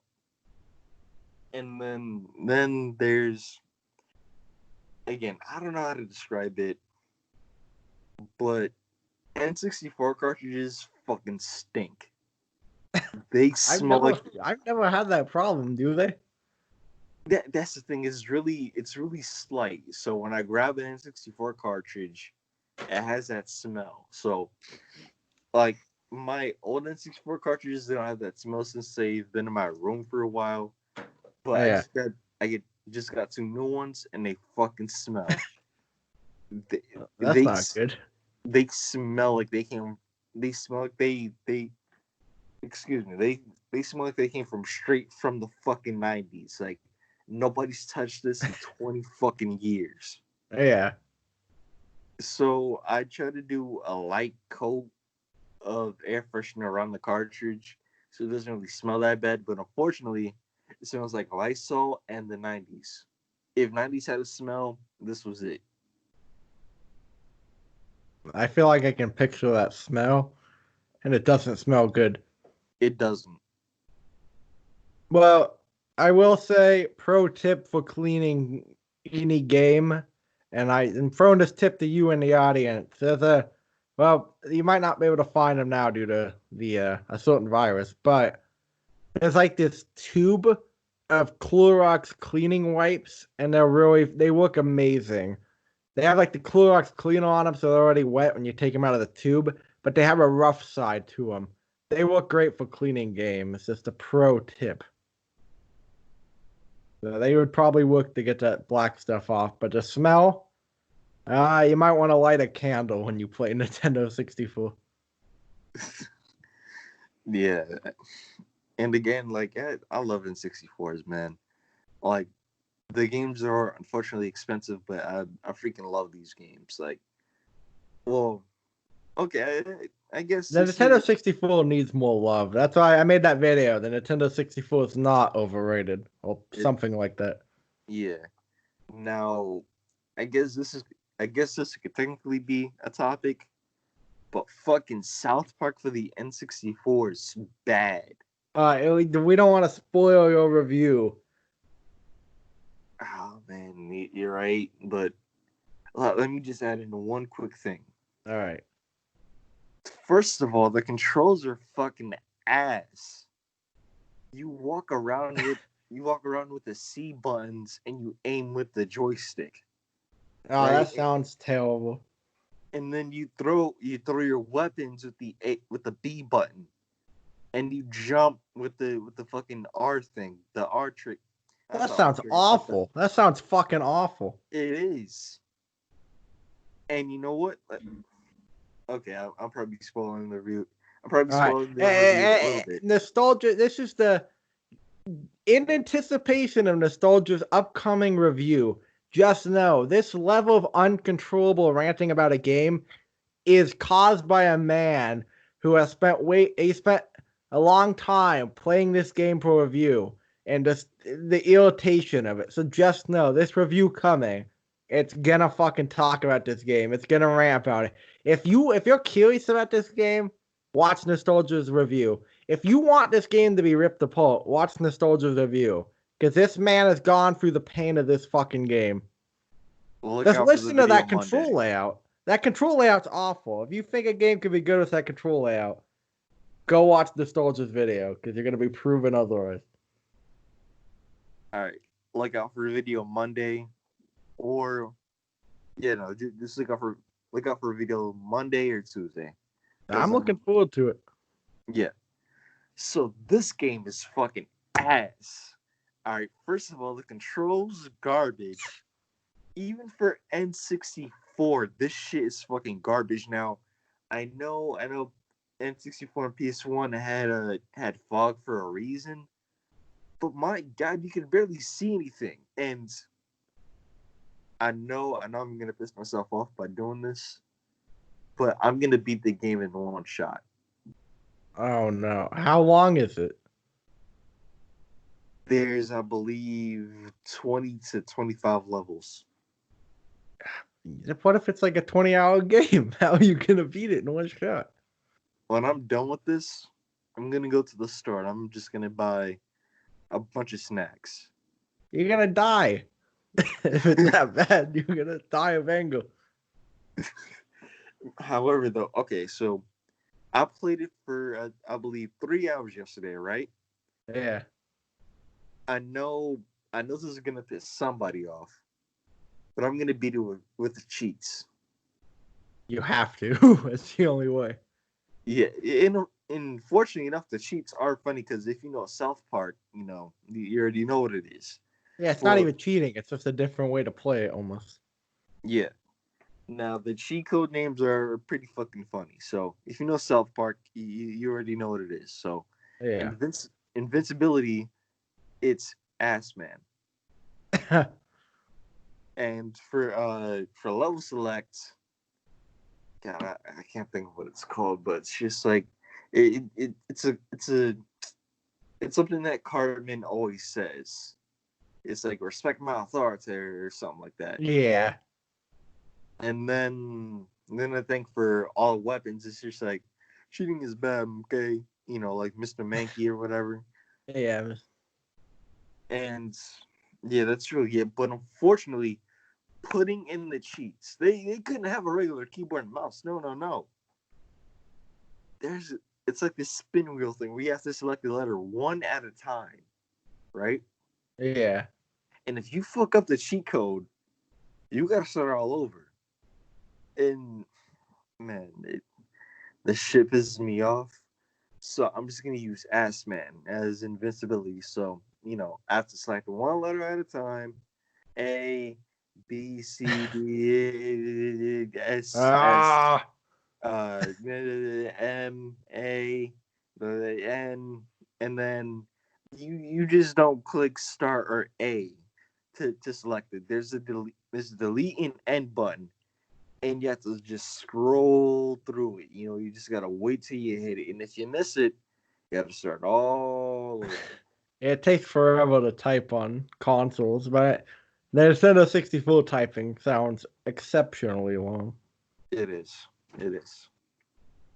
Yeah. But Nostalgia? Hey, buddy, now you know the level of pain it was to review that video game Sneakers. Now you fucking know. dude, I saw sneakers at the store, and I was Don't really buy debating it. on getting Don't it. don't buy it. Fucking buy it and burn it on fire. This game can never be played. It's painful. I don't know, man. I think I'm gonna have to go back and get it. Uh, Like, didn't the man in the video teach you anything? A rat was in his house. I mean, it can't be that bad. It's fucking yeah. I could only play for 20 minutes, and I had to go to bed. I was drained. Oh, actually, okay. I'm sorry. I'm sorry. This is like really a topic, but don't fall asleep with your Xbox on. Do What? not do. Don't fall asleep with the original Xbox on. Do not do that. Oh well, overheat. No. Okay, so It makes noise. It's like the creepy noise. yes, that shit woke me up. It's like the It's like, moon landing radio or something. yeah, it's like beep boop bop, die human, beep boop bop, 1, 2, 3, 4, 5, 6, 7, 8, 9, 0, and the shit's fucking creepy. Like Yeah, that's just like it's like I why? I thought people were sensitive about it, like, oh, original Xbox ain't creepy. I fell asleep with this shit on. It was 3 o'clock in the morning when I woke up. That sounds creepy.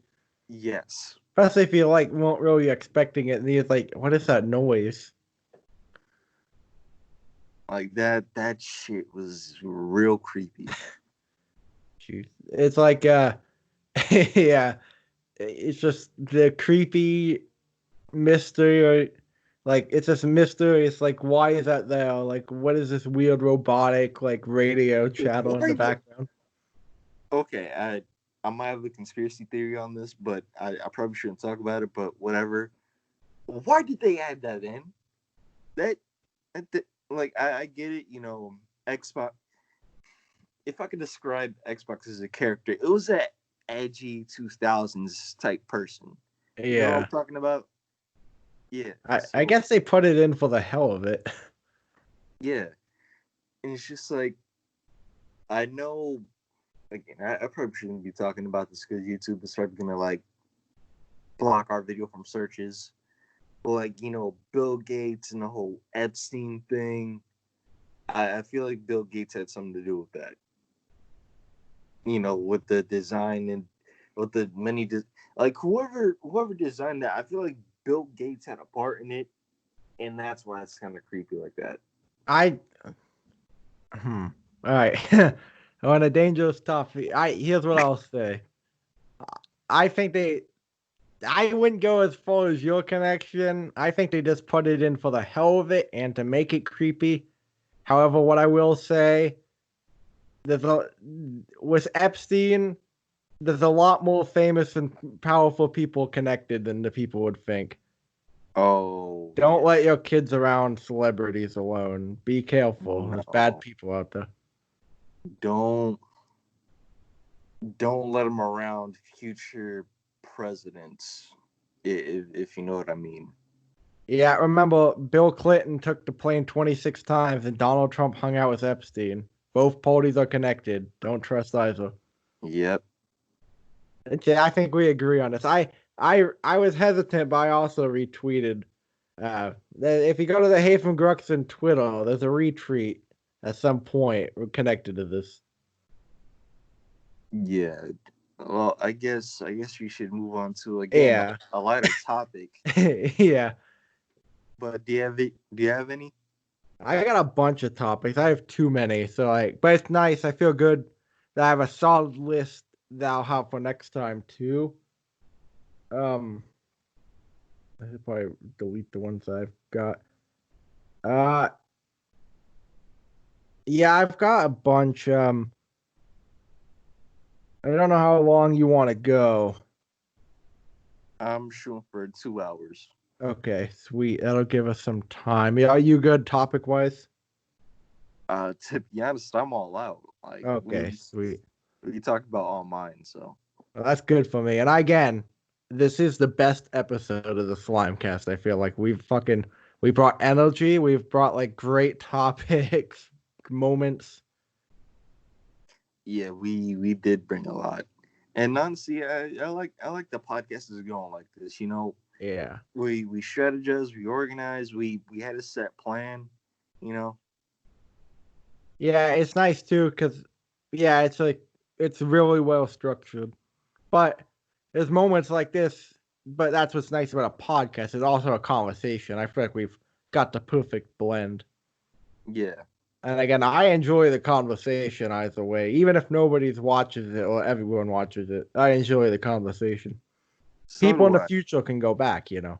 If we Yeah, make it big on YouTube, people can go back. yeah. They just don't want to listen to certain. They just shouldn't listen to certain videos though. Yeah. Like, Oh.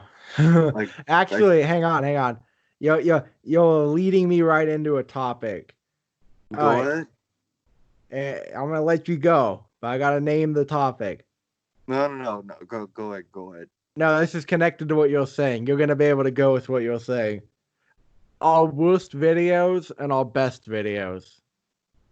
All right. So one of my worst videos is, well. Let me find it first. Give me a quick second. They don't have to be public anymore. They can be public or not public. Uh, Surprisingly enough, my G4 video. I feel like I that think was like I was accurate with the information, but the video editing was bad on my part. I like the video, but no, I get where you're coming from though. Well, also as a creator, you have like the expectations in your head too.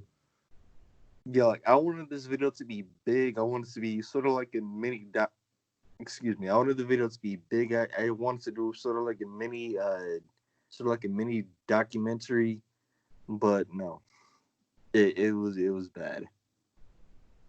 Like I got my facts right, but the video editing was bad. Yeah.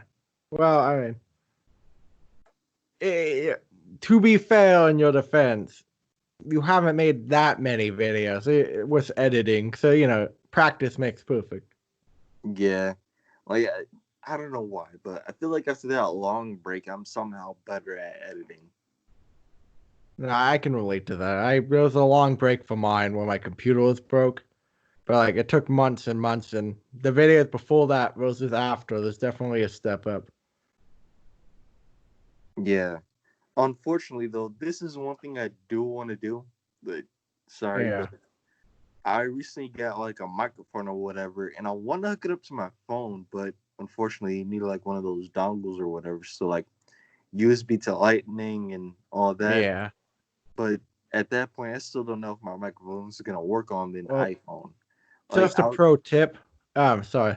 As I say, sometimes a microphone on a phone won't work with the default camera app, but there's camera apps you can download to, and then they have like the microphone settings in it.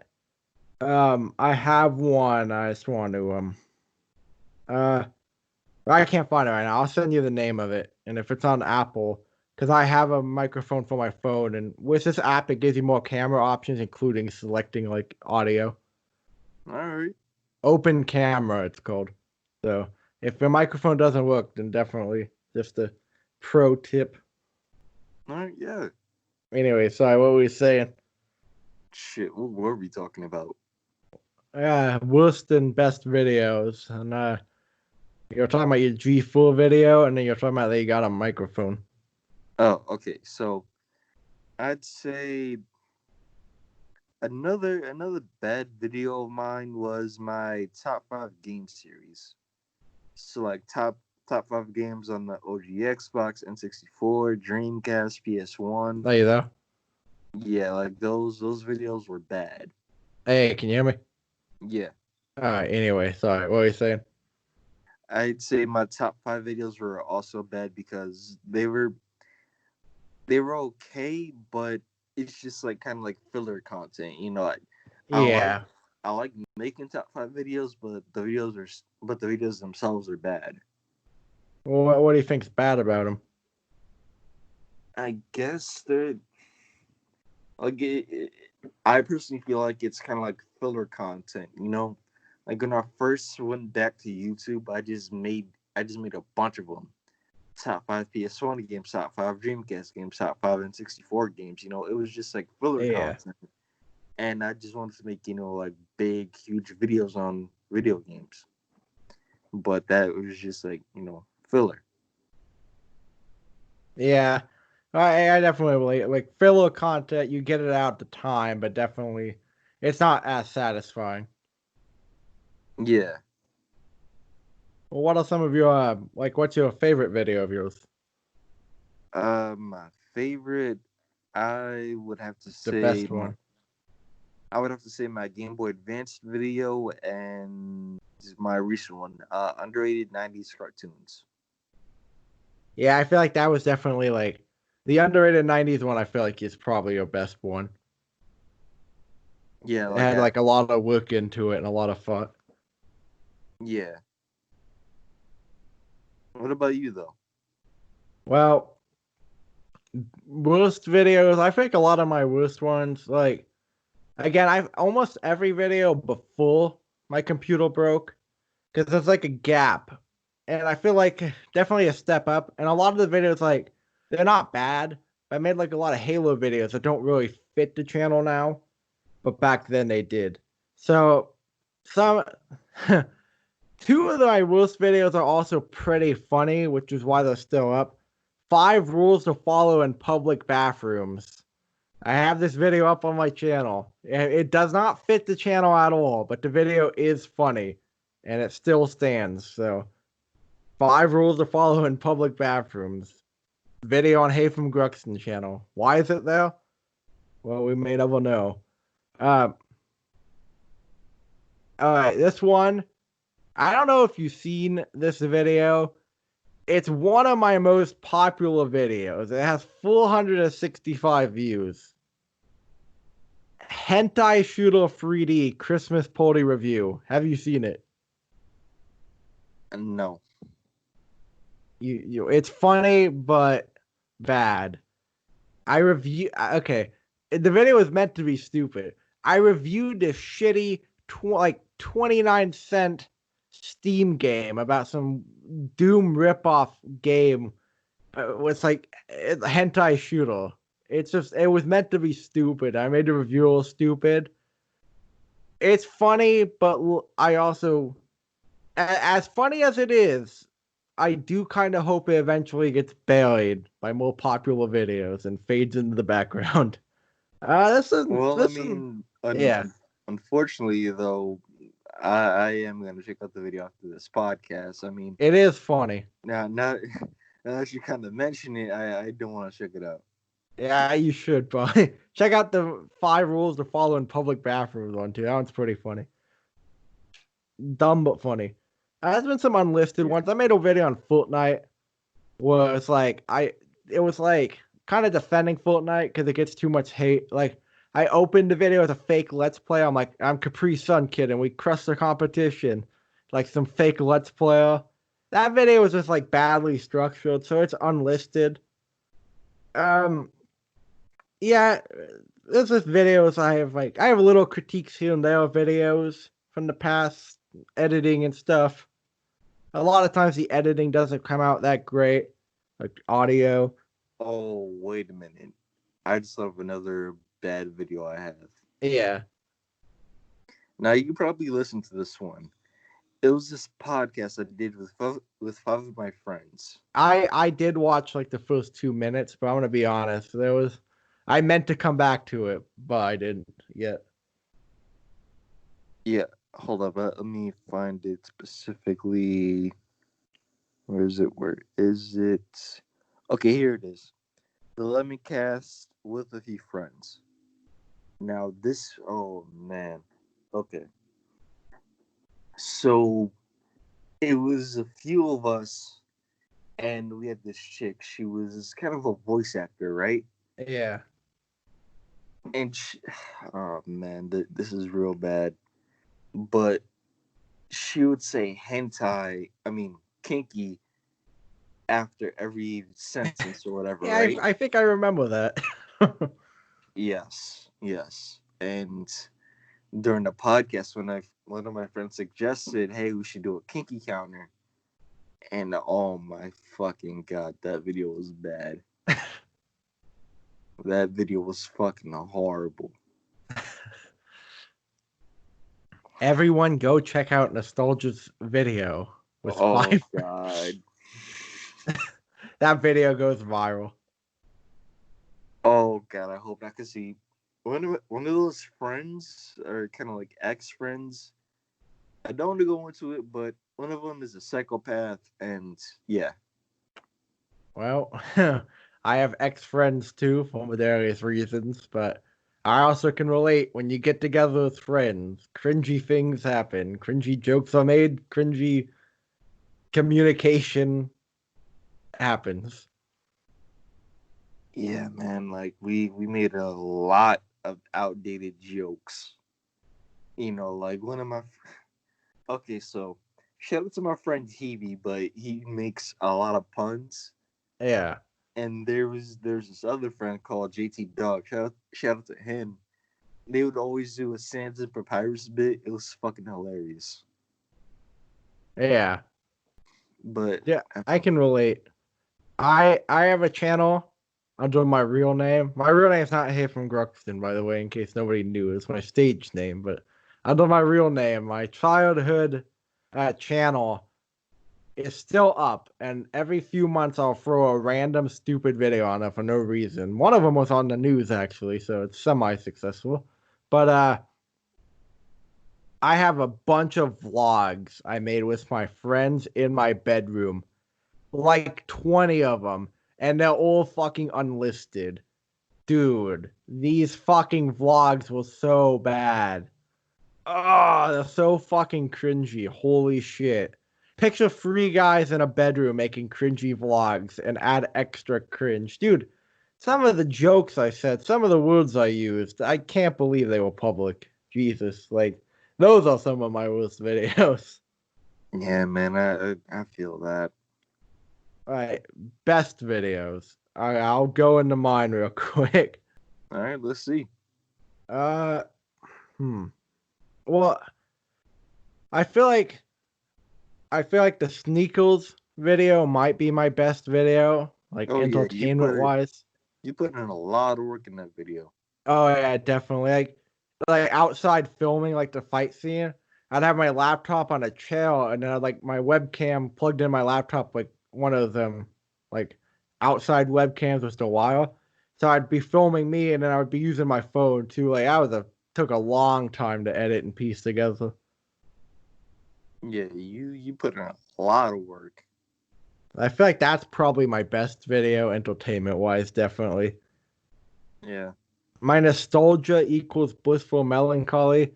That video I really like for personal reasons. I feel like that video, why there's actually personal details in there that I have, like I show a clip from Star Wars: The Clone Wars, for instance. It's like you like there's no reference for that, but I still put it in there. That video is almost for me in a way, and I really like that video for personal reasons. And also, one guy in the comment section like kind of had an emotional reaction to it when I mentioned like memories with the GameCube and stuff. So that's nice. I really like that video. Again, there's like weird like personal stuff like that. There's no context for it. I'm surprised I put in, but I really like that video of mine. Um, I guess those are. I would also throw my Xbox original video in there. I'm on my phone trying to find the name of it. Oh, I love the Xbox original from childhood and something in the title. I really like that video too. That video came out really well. And now that I do that show about the Xbox original, having the video about why I love the Xbox original, I feel like it sets a great context, and I really like that video. So I probably put Yeah, those it, three. to be honest, so I actually want to say thank you for like encouraging me to buy more original Xbox games. Like to be honest, the original Xbox was kind of like another system to me. Like, oh yeah, I remember playing it as a kid. Whenever I would go, game shopping or whatever, I would always like, leave it behind. Yeah. But because we've been doing this podcast a lot, I thought, okay, next time I go there, I'm gonna focus on original Xbox games, and yeah, so thanks.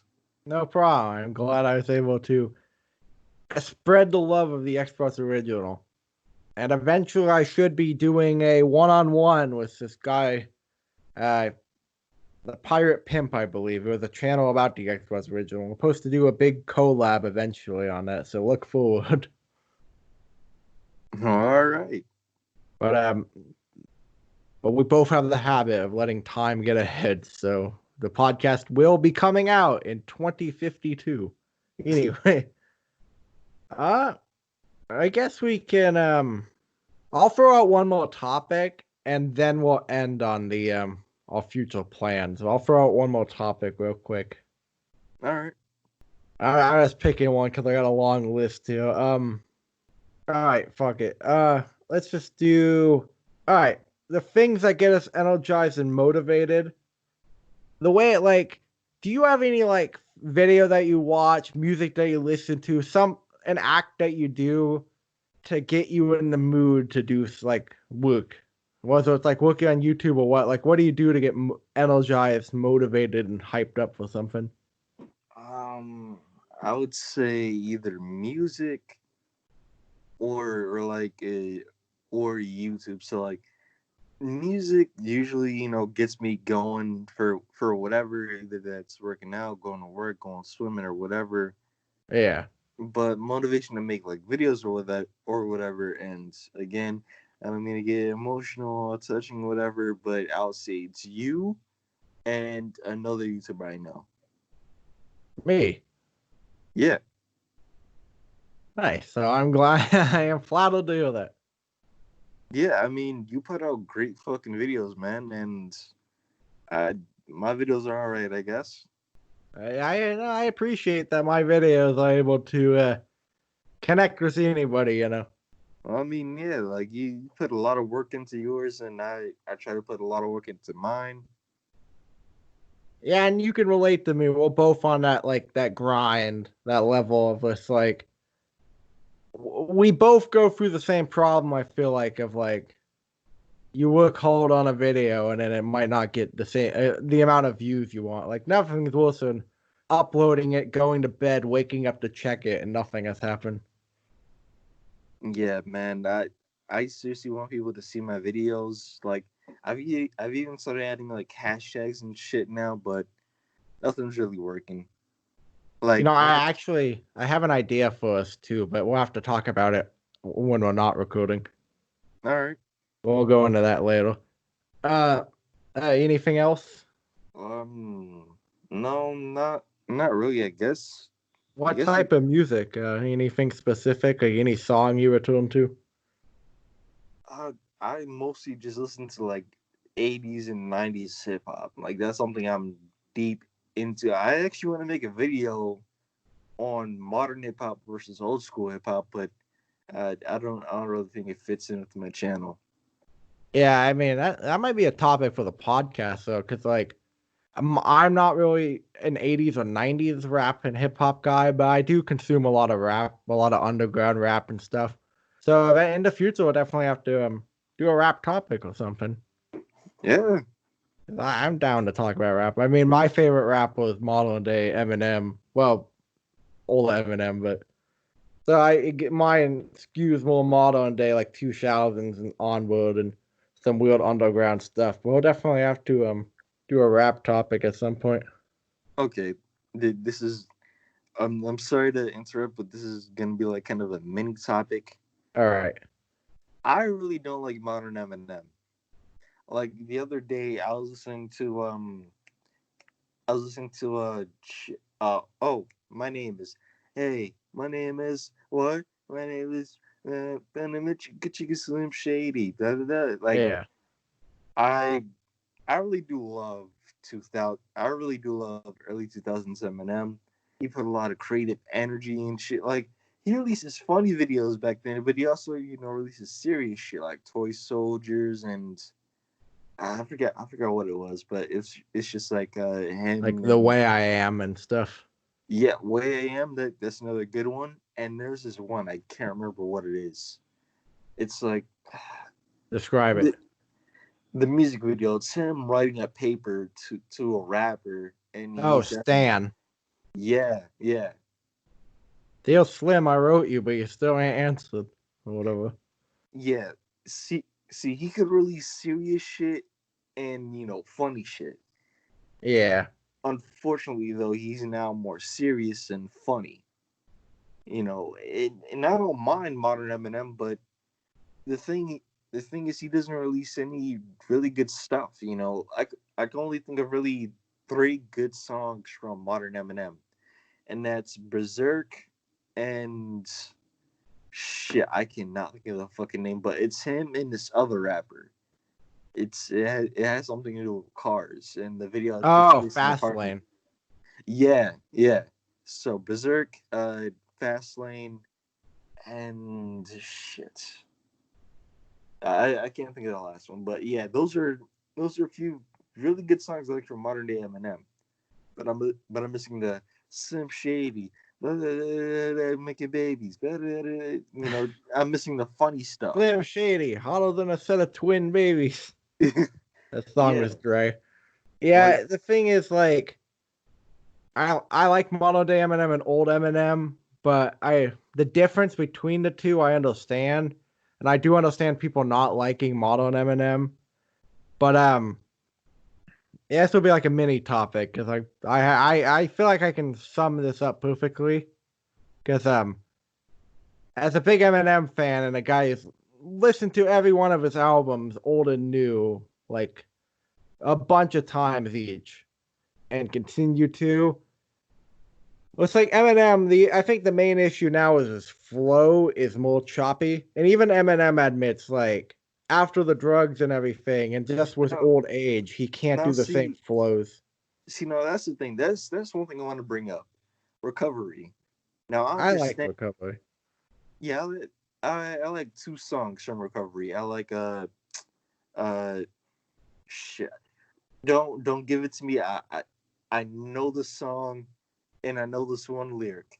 I'm not afraid. I'm Ah, not. it's just called Not Afraid. Oh, but yeah, though, not afraid, and the music video took place at a baseball stadium. I can't. Oh, beautiful. Yeah, That's not. not from recovery. That's from a. Is that? It's from relapse. I thought. Well, either way, I understand why recovery was necessary. He was just coming back into the rap game after drugs and all that. Like, I understand it. I know why he made it. But I feel like that's what launched modern day Eminem.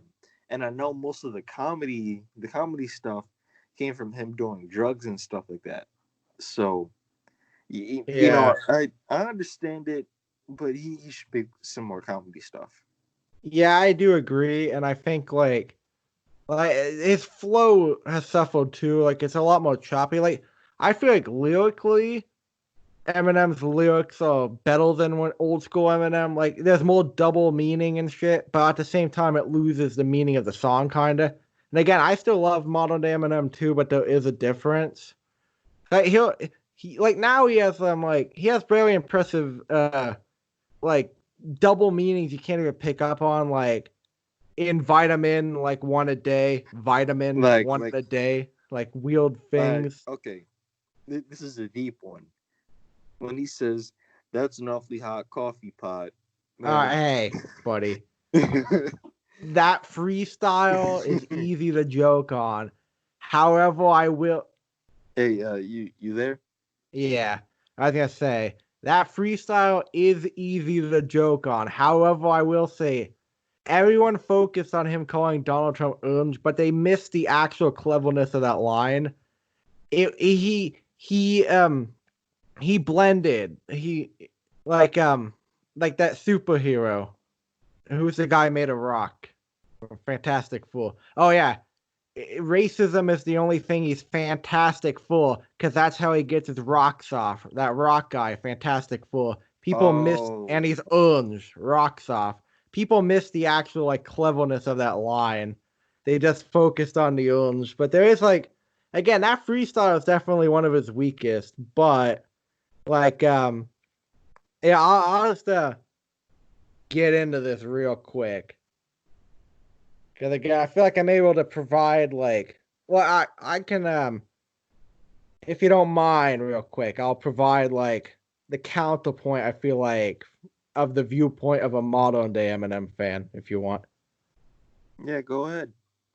Like Eminem, right? And I might just, if this goes well too, I might just clip this out for my second channel. But Eminem is this guy who has had bad songs and good songs, ups and downs, but he's always been so open, and people have been able to connect with him so much that even with his new stuff, it's almost like people are connected for the journey of Marshall Mathers and where he goes in life. And there's a lot of like obsessive stands and people who like they when he throws out a little meaning in a song, like it rings true. Like you're able to pick up on a lot of little meaning that I do feel like a lot of reviewers miss. Like Eminem, the model day criticism of Eminem, I will say, like the mixing, sound wise and music wise, can be off and weird. However, there's a lot of meaning that isn't picked up on, and a lot of context to the albums. Like, it starts with Eminem Infinite. I don't know if you've heard his album Infinite. No. Actually, I'd recommend Infinite. Check out Eminem. It's okay. Yeah, but check out his whole Eminem Infinite is an album he produced before he got signed back in the '90s. It has a total '90s rap feel, and it's just like this positive rap album by a guy who was still cool at the time. Eminem Infinite, the whole album is nice. Check out Eminem. It's okay. It's actually you might appreciate as a '90s rap guy or like the '90s flow and stuff and beats. But Eminem came onto the scene as like this. It was almost like a bullet from the middle America to like the fake Hollywood pop stars and shit. And he said a lot of stuff that this was big at the time. The stuff he was saying was never really heard before. People went mad and crazy over his lyrics. However, the Eminem Show is the last album that he's viewed as good. After that, he released Eminem Encore, which is a weak album overall. The album's okay. It has some good songs. There's a lot of bad songs on there. Some of Eminem's worst songs ever were on Encore. It was at the height of his drug addiction, and the album's not very good. Then he came back with Relapse. Relapse, I actually think Relapse is genius. It has a lot of serial killer songs. It's a weird album, but like, and he has an accent in it. But like the rhyme schemes and some of the things he achieved on Relapse is insane. Relapse Refill is like the expanded one, and I do consider some songs on there like Elevator to be classics. But then you get the modern day Eminem. People didn't like Recovery, and Recovery is definitely the weirdest flow. I can't describe Recovery, the sound of the Well, album, but I well, like see, it, like but it sounds I under, different. I understand the whole recovery because he was just coming back, to the rap game. Because you got to think about Yeah. it, like before recovery, nobody really heard about Eminem after the early 2000s. So I understand, when he. I could be wrong. I could be wrong about this, but recovery was Eminem's first album. Coming back to it. Yeah, like Relapse kind of was, but as he said in Recovery, on Relapse, he was flushing the drugs out. So Recovery, yeah, Recovery really is like the return. Yeah. I like Recovery though. Like the production was different, but I do like Recovery, and like recovery is a strange point for Eminem where it's post um drugs, but still some kind of relevance almost. Because the next album after Recovery, and I do think I Recovery has really good songs. I think Cinderella Man is underrated. I really like that song. Yeah, I like it. There's the song also sounds really good on radios in my opinion. Like the mixing, like the vocals don't get muddied and covered up by the bass, and I really like that. I really like Recovery as like a throw on song. I also like Cold Wind Blows as just like this offensive gut punch opener. And uh Going Through Changes is nice. Also, You'll Never Over is tribute to Proof, his best friend who died. I think that song's really good.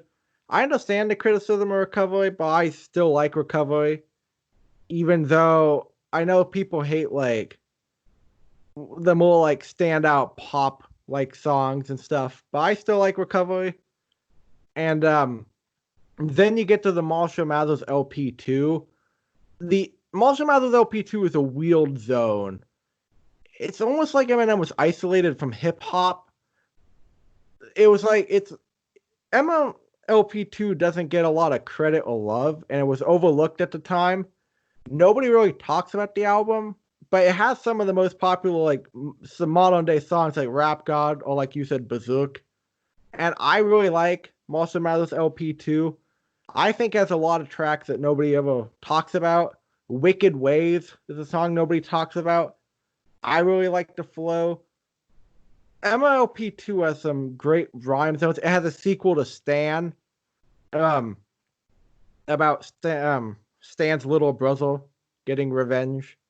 So it has good songs on it. Model Day Eminem is different, and then you get to Revival. Revival is definitely a weak album for Eminem. Castle is probably the standout song on that, which is really good. There's a lot of weak songs on there, but there's also songs I think are underrated, like In Your Head, which I like the album still. Believe is good. Kamikaze is good, although Kamikaze is just a response kind of, so we'll see how that ages. Music to Be Molded By I think is a really good album. Basically, I can say something positive. I like most of his songs, but I'm kind of losing track of where it's at. Basically, yeah, modern day Eminem is somebody that people have a lot of invested in. And what I will say, and this might be speculation, I feel like there's a lot of people who listen to rap who don't listen to Eminem, and then there's a lot of people who listen to Eminem who don't listen to a lot of rap. So it's this weird thing where Eminem continually tops the charts, yet he's not talked about in hip hop very much by like the common hip hop fan, just because he has like this devoted fan base which is big enough to keep him on top. So it's like Eminem's in this weird place in hip hop where he's both relevant but not relevant, which is this really weird area. It's, honestly, there's a lot that can be said about modern day Eminem versus old Eminem that I don't want to drown on too long. And I could review every song of his, which I'm obviously not going to do. But again, I understand the criticisms. Old Eminem was a time and place for the people there. It was representative of that time. His flow was different. The drugs obviously changed the way he rapped. Age, all of that plays in. So I do understand there is a divide, and not everyone's gonna like the new stuff versus the old stuff. If if my jumbled mess of sentences have explained anything or brought any context. Nah, man, I feel like you made some good points. And again, Unfortunately, I could go on a long time, but I'm not going to. yeah, unfortunately, we kind of have to wrap it up since Yeah, it's like because already again, I have 2 hours. thoughts on like I could talk 5 minutes about each song and break it down. So yeah, we should probably wrap the podcast up with all content plans coming up and like what are our plans in general. Well, I'm obviously gonna release a South Park video, and besides that, I'm most likely gonna stream on Twitch. And shit, if you're still down for it, we could do the Halo collab, but it would just have to be Halo 1 because I still haven't done Halo 2. Yeah, we need to figure out something to do. Also, yeah, as an aside, I was thinking about other potential collabs too we could do. But yeah, the Halo collab's in a weird place because I still want to make that dedicated Halo channel probably, but then there's no time to make it. But and I might just make some Halo videos on the Haytham Gruxton channel. So, but I'm still down for that collab. Yeah, well, if everything goes well and I have the South Park video done by Monday, we should be able to get the Halo video done by next Friday. Once I have the scripts written down, we should be ready for it. Sweet. Any other plans? Besides that, just stream on Twitch. Nice. How's the Twitch streaming going? It's well, it's going all right. Nobody's really watching now, so it's whatever. Yeah, well, it's all about that grind. For me, uh, well, I've got some plans. I'm gonna get this Slimecast episode out in the coming day or two. Once I take some time to edit it and get the timestamps, but I edit out some like gaps and stuff caused by Skype. So I'll get this video out in the coming days. Well, I'll clip out that Halo part too, which will save time there. I've been kind of see. I wanted to make those videos with my friend, but I don't know. He's dodging staying at my house, so I'm kind of giving up on that. But because I was talking, I want to make like that Mario Kart 64 video with him, and then make some other collab discussions of stuff I could upload. But that's fallen through. I've been thinking about reviewing A Bug's Life on the Nintendo 64 because I need a game about bugs. Because I have like this weird video where it's like reviewing a bug game and like finding bugs in my yard and stuff. It's hard to explain, but there would be a weird, funny review. I've been kind of thinking about getting the next episode of my Xbox show out, although I don't know. It kind of feels like because I want to go big on each episode and try to do something different. And I feel like I'm not quite ready to commit yet. It's probably time, and also, but it is a hassle to make the video, so I'm kind of putting it off for lazy reasons. Uh, Maybe get some music out in the second channel, and also again, I was thinking about I don't know. I'm thinking about doing some game reviews, maybe like I don't know. I'm sure you can relate. Like, you'll have the ideas for videos, and then one day you might just wake up and get a random idea out of nowhere and make that. So, expect some videos coming up that I didn't talk about here. Nice, nice. But I guess thanks for watching. If you made it this far, you're a fucking champ. Fuck yeah. Slimecast episode 5. And then I'm going to hit stop recording. Then I got to tell you something real quick. All right. Hang Uh, on. What do you say? oh, I was just gonna say, thanks for watching. Check out Nostalgia 64. Check out Ethan Gruxton. Fuck Follow, yeah. follow me on Twitch. Follow him on Instagram. And I guess we're out. Hell yeah.